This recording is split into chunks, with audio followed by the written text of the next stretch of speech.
दोस्तों, मुंबई की रातें अक्सर कहानियों से भरी होती हैं। कभी ये कहानियाँ शोर में गुम हो जाती हैं और कभी सन्नाटे में जन्म लेती हैं। उस रात मुंबई की सड़कों पर एक अजीब सी खामोशी थी, जैसे शहर की रफ्तार थम गई हो। आसमान में चांद हल्का मुस्कुरा रहा था और जमीन पर एक किस्मत करवट लेने को थी। मुंबई की एक सुनसान सड़क के किनारे एक चमचमाती महंगी कार रुकी थी। उसके पास खड़ा था सौरभ मेहता, एक नाम, एक रुतबा, एक अमीरी की चलती फिरती मिसाल। उसके पास धन दौलत की कोई कमी नहीं थी। कलाई पर बंधी घड़ी रात के अंधेरे में भी चमक रही थी। लेकिन उस रात वो बेबस खड़ा था, क्योंकि उसकी कार का पेट्रोल खत्म हो चुका था, फोन की बैटरी खत्म हो चुकी थी और आसपास कोई मदद नजर नहीं आ रही थी। सौरभ बेचैन होकर इधर उधर देख रहा था, जैसे कोई चमत्कार होने की उम्मीद हो। तभी सड़क पर एक ऑटो की खटखटाहट गूंजी।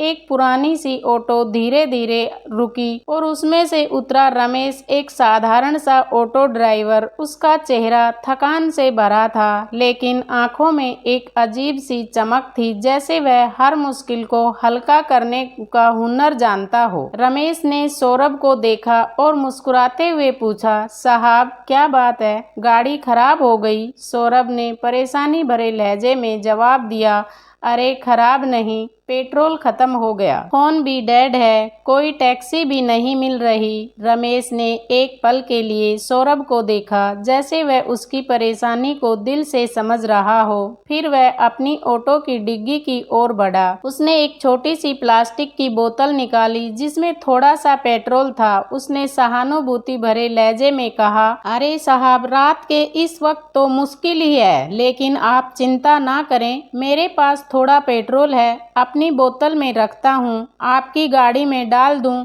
सौरभ ने आश्चर्य से कहा, तुम्हारे पास पेट्रोल है? अरे तुम तो मेरी जान बचा रहे हो। रमेश ने बिना किसी हिचक के पेट्रोल की बोतल से सौरभ की कार में पेट्रोल डाला, ताकि वह नजदीकी पेट्रोल पंप तक जा सके। कार फिर से जीवंत हो उठी। सौरभ ने राहत की सांस ली और रमेश की ओर देखकर कहा, तुमने मेरी इतनी बड़ी मदद की, मैं तुम्हें कुछ देना चाहता हूँ। रमेश ने हल्के से सिर हिलाया और सादगी भरे लहजे में जवाब दिया, नहीं साहब, मैंने तो वही किया जो करना चाहिए था। सौरभ ने उसकी सादगी देखी और मन ही मन कुछ सोचने लगा। उसने रमेश से उसका नाम और पता पूछा, फिर अपनी कार में बैठा और रात के अंधेरे में गायब हो गया। लेकिन यह मुलाकात सिर्फ एक शुरुआत थी। सौरभ के मन में रमेश के लिए कुछ बड़ा करने का विचार था, जो उस रात की छोटी सी मदद से शुरू हुआ था। दिल्ली के एक छोटे सी झुग्गी झोपड़ी वाले इलाके में रमेश का छोटा सा घर था। घर क्या, बस एक कमरा, जिसमें वह अपनी पत्नी लता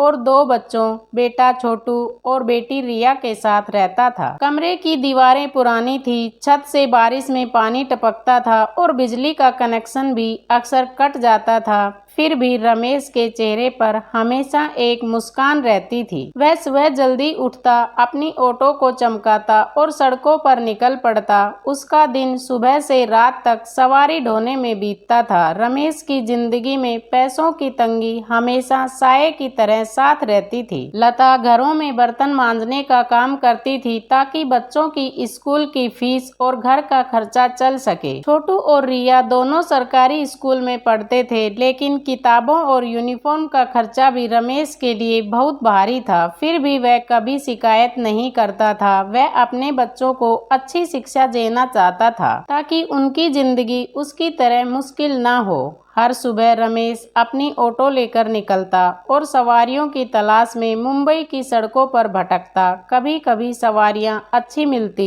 तो दिन ठीक निकल जाता, लेकिन कई बार घंटों इंतजार करना पड़ता और पेट्रोल का खर्चा कमाई से ज्यादा हो जाता। फिर भी रमेश का दिल बड़ा था। वह कभी किसी सवारी से ज्यादा पैसे नहीं मांगता था और अगर कोई गरीब या मजबूर दिखता तो वह मुफ्त में भी छोड़ आता। लता अक्सर उससे कहती, रमेश रमेश, तुम इतना क्यों सोचते हो दूसरों के लिए, अपने बारे में भी तो सोचो। रमेश हंसकर जवाब देता, लता, अगर हम दूसरों की मदद नहीं करेंगे तो भगवान हमारी मदद कैसे करेगा। रमेश का यह विश्वास ही उसकी ताकत था। वह हर मुश्किल में मुस्कुराता रहता, लेकिन उसकी जिंदगी में एक बड़ा बदलाव आने वाला था, जिसकी शुरुआत उस रात सौरभ मेहता से मुलाकात के साथ हुई थी। सौरभ मेहता मुंबई के सबसे बड़े बिजनेसमैन में से एक था। उसका कारोबार कपड़ा उद्योग था। कंपनी मेहता एंटरप्राइजेज न सिर्फ भारत में बल्कि विदेशों में भी जानी जाती थी। सौरभ की जिंदगी में हर वह चीज थी जिसका सपना लोग देखते हैं, बड़ा बंगला, लग्जरी गाड़ियां, लेकिन सौरभ सिर्फ पैसे वाला इंसान नहीं था। उसके दिल में एक उदारता थी जो उसे बाकियों से अलग करती थी। सौरभ का मानना था पैसा कमाना आसान है, लेकिन उसे सही जगह इस्तेमाल करना कला है। वह अक्सर चैरिटी में बड़ा दान देता था। अनाथालय, स्कूल, अस्पताल, हर जगह दान देता था, लेकिन वह कभी अपने दान का ढोल नहीं पीटता था। उसे दिखावा पसंद नहीं था। वह चाहता था कि उसका पैसा किसी की जिंदगी बदले, ना कि उसकी तारीफ में लेख लिखे जाएं। उस रात जब रमेश ने उसकी मदद की तो सौरभ ने रमेश की सादगी और ईमानदारी देखी थी। वह जानता था कि रमेश ने उसकी मदद सिर्फ इसलिए की क्योंकि उसका दिल साफ था। सौरभ ने ठान लिया था कि वह रमेश को कुछ ऐसा देगा जो उसकी जिंदगी बदल दे, लेकिन वह यह भी जानता था कि रमेश जैसे लोग पैसे के पीछे नहीं भागते। उसे कुछ ऐसा करना था जो रमेश की मेहनत और आत्मसम्मान को ठेस ना पहुंचाए। दोस्तों, उस रात की घटना यह थी, सौरभ एक बिजनेस मीटिंग से लौट रहा था। उसकी कार में पेट्रोल कम था, लेकिन उसने सोचा कि वह घर तक पहुंच जाएगा, मगर रास्ते में कार रुक गई। फोन की बैटरी भी खत्म हो चुकी थी और रात के 2 बजे कोई मदद मिलना मुश्किल था। सौरभ ने सड़क पर इधर उधर देखा,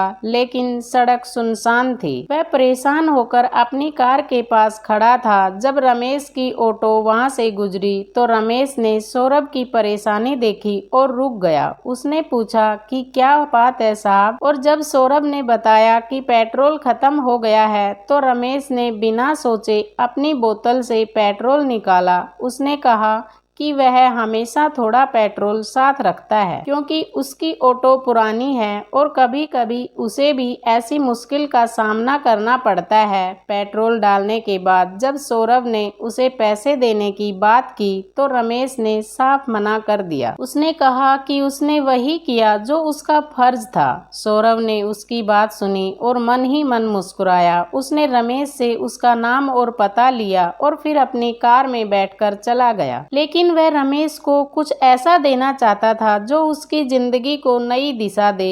रमेश की जिंदगी रोज की तरह चल रही थी। सुबह की धुंध अभी छटी भी नहीं थी कि वह अपनी ऑटो को चमकाकर सड़कों पर निकल पड़ा। यही रमेश के लिए रोजी रोटी का जरिया था। वह दिन भर सवारी ढूंढता, कभी बाजार की भीड़ में तो कभी ऑफिस जाने वालों के बीच। उसका चेहरा थकान से भरा होता, लेकिन उसकी मुस्कान कभी कम नहीं होती थी। घर लौटते वक्त वह बच्चों के लिए कभी कभी कुछ खाने का ले आता, जिसे देखकर छोटू और रिया की आंखें चमक उठती। लता उसे देखकर कहती, रमेश, तुम इतना क्यों खर्च करते हो? यह छोटी छोटी चीजें भी तो पैसे से आती है। रमेश हंसकर जवाब देता, लता, बच्चों की मुस्कान के आगे यह पैसे क्या चीज है। लेकिन उसकी जिंदगी में मुश्किलें कम नहीं थी। लता की कमाई और रमेश की मेहनत मिलकर भी बस इतना ही जोड़ पाते कि घर का खर्चा चल सके। किराए का कमरा, बिजली का बिल और बच्चों की जरूरतें, सब कुछ एक तार पर लटका हुआ था। फिर भी रमेश कभी हिम्मत नहीं हारता था। वह कहता, भगवान ने हमें यह जिंदगी दी है तो कुछ ना कुछ रास्ता भी दिखाएंगे। उधर सौरभ मेहता अपनी दुनिया में व्यस्त था। उसका बंगला मुंबई के पॉश इलाके में था, जहां हर चीज चमकती थी। वह रमेश की सादगी और ईमानदारी को भूल नहीं पा रहा था। सौरभ ने अपने सेक्रेटरी को रमेश का पता ढूंढने को कहा। उसने बताया कि वह उस ऑटो ड्राइवर से मिलना चाहता है जिसने उस रात उसकी मदद की थी। सेक्रेटरी ने कुछ ही दिनों में रमेश का पता ढूंढ लिया। सौरभ ने सोचा कि वह रमेश रमेश से मिलकर उसे कुछ दे देगा, लेकिन वह यह भी जानता था कि रमेश जैसे लोग पैसे को आसानी से स्वीकार नहीं करते। उसने अपने मन में एक योजना बनाई। वह रमेश को अपने ड्राइवर के रूप में नौकरी पर रख लेगा।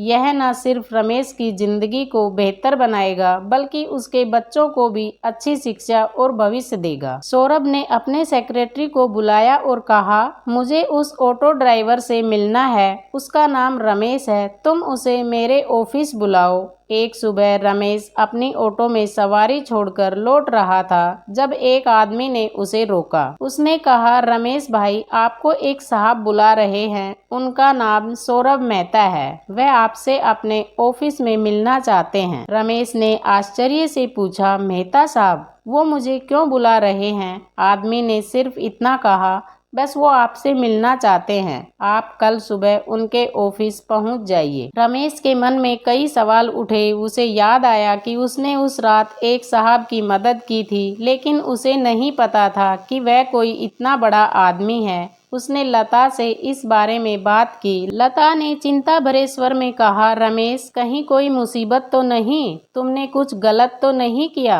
रमेश ने हंसकर जवाब दिया, अरे लता, मैंने तो बस थोड़ा पेट्रोल दिया था। शायद वह साहब धन्यवाद कहना चाहते हैं। अगले दिन रमेश ने अपनी सबसे साफ शर्ट पहनी और सौरभ के ऑफिस पहुंचा।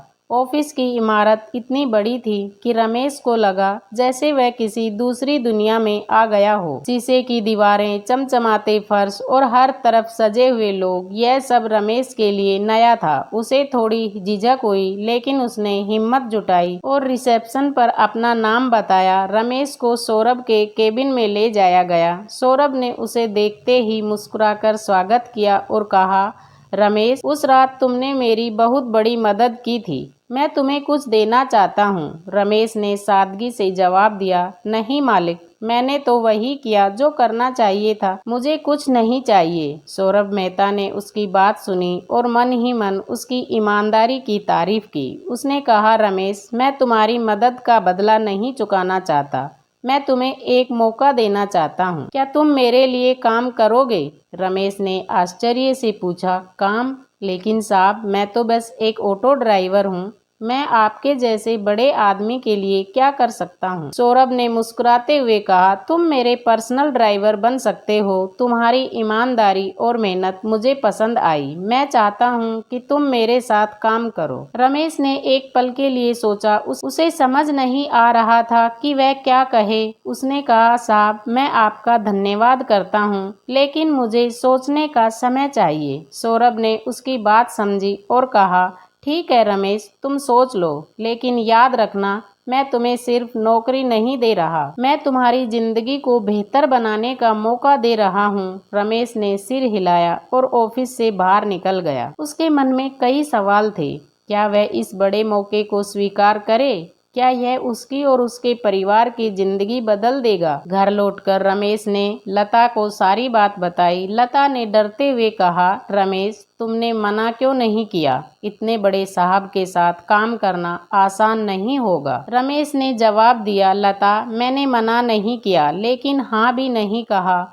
लेकिन यह मौका हमारे बच्चों के लिए कुछ अच्छा कर सकता है। रात भर रमेश और लता इस बारे में बात करते रहे। रमेश को डर था कि कहीं वह इस नए काम में फिट ना हो पाए, लेकिन लता ने उसे हिम्मत दी। उसने कहा, रमेश, तुम हमेशा कहते हो कि भगवान रास्ता दिखाते हैं। शायद यही वह रास्ता है। आखिरकार रमेश ने फैसला किया कि वह सौरभ का प्रस्ताव स्वीकार करेगा। अगले दिन रमेश ने सौरभ को फोन किया और कहा, साहब, मैं आपके लिए काम करने को तैयार हूँ। सौरभ ने खुशी से जवाब दिया, रमेश, तुमने सही फैसला लिया। कल से तुम मेरे साथ काम शुरू कर सकते हो। रमेश ने अपनी ऑटो को अलविदा कहा और सौरभ के साथ काम शुरू किया। सौरभ ने उसे न सिर्फ अच्छी तनख्वाह दी, बल्कि उसे और उसके परिवार को अपने बंगले के पास एक छोटा सा लेकिन आरामदायक घर भी दिया। रमेश की जिंदगी जो कभी तंगी और मेहनत से भरी थी, अब एक नई दिशा में बढ़ रही थी। रमेश की जिंदगी में एक नया सवेरा आ चुका था। सौरभ मेहता के पर्सनल ड्राइवर के रूप में उसका पहला दिन था। सुबह सुबह वह तैयार हुआ, नई यूनिफॉर्म पहनी जो सौरभ ने उसे दी थी। यूनिफॉर्म इतनी साफ सुथरी और चमकदार थी कि रमेश को खुद पर यकीन नहीं हो रहा था। उसने आईने में खुद को देखा और लता से कहा, लता देखो,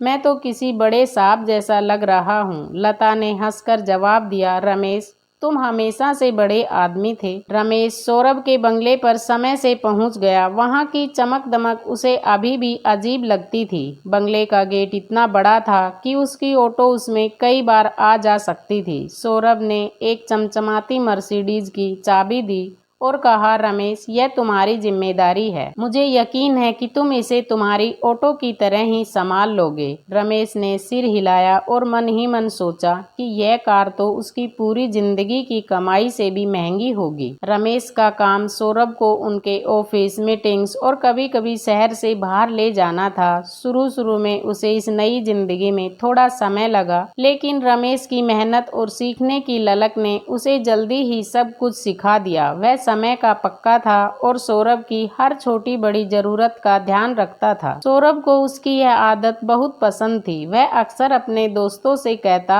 रमेश सिर्फ ड्राइवर नहीं है, वह मेरे लिए एक दोस्त जैसा है। सौरभ ने रमेश के परिवार को भी अपने बंगले के पास एक छोटा सा लेकिन आरामदायक घर दिया था। यह घर रमेश के पुराने किराए के कमरे से कई गुना बेहतर था। छोटू और रिया को यह घर किसी महल से कम नहीं लगता था। लता ने पहली बार घर में एक छोटा सा फ्रिज देखा तो उसकी आंखें भर आई। उसने रमेश से कहा, रमेश यह सब सपने जैसा लगता है, क्या यह सचमुच हमारा है? रमेश ने उसका हाथ पकड़कर जवाब दिया, लता यह सब भगवान की मेहर और मेहता साहब की उदारता का नतीजा है। रमेश की सबसे बड़ी चिंता हमेशा उसके बच्चों की पढ़ाई थी। सौरभ ने जब यह सुना तो उसने तुरंत छोटू और रिया को मुंबई के एक अच्छे प्राइवेट स्कूल में दाखिला दिलवाया। उसने स्कूल की फीस, किताबें और यूनिफॉर्म्स का सारा खर्चा उठाने का वादा किया। रमेश ने जब यह सुना तो उसकी आंखें नम हो गई। उसने सौरभ से कहा, साहब आपने मेरे लिए इतना किया, अब मेरे बच्चों की जिंदगी भी संवार रहे हैं, मैं आपका यह एहसान कैसे चुकाऊंगा? सौरभ ने मुस्कुराकर जवाब दिया, रमेश यह एहसान नहीं है, तुमने उस रात मेरी मदद की थी और अब मैं तुम्हारी मदद कर रहा हूँ। यह जिंदगी का हिसाब किताब है। छोटू और रिया नए स्कूल में बहुत खुश थे। उनके पास नई किताबें थी, नई यूनिफॉर्म थी और सबसे बढ़कर एक ऐसा माहौल था जहाँ वे कुछ बड़ा करने का सपना देख सकते थे। छोटू को विज्ञान बहुत पसंद थे और रिया को पेंटिंग का शौक था। रमेश और लता अपने बच्चों की प्रगति देखकर फूले नहीं समाते थे। सौरभ की उदारता सिर्फ रमेश के परिवार तक सीमित नहीं थी, वह अपने आसपास के लोगों की मदद करने में विश्वास रखता था। उसने अपने बंगले के कर्मचारियों के लिए एक छोटा सा स्कूल शुरू किया जहां उनके बच्चे मुफ्त में पढ़ सकते थे। उसने रमेश को इस स्कूल का एक हिस्सा बनने के लिए भी कहा। रमेश ने अपने अनुभव साझा करते हुए कहा, साहब अगर मेरे बच्चों को इतना अच्छा मौका मिल सकता है तो और बच्चों को भी मिलना चाहिए। सौरभ ने उसकी बात सुनी और स्कूल को और बड़ा करने का फैसला किया। रमेश अब सिर्फ एक ड्राइवर नहीं था, वह सौरभ के लिए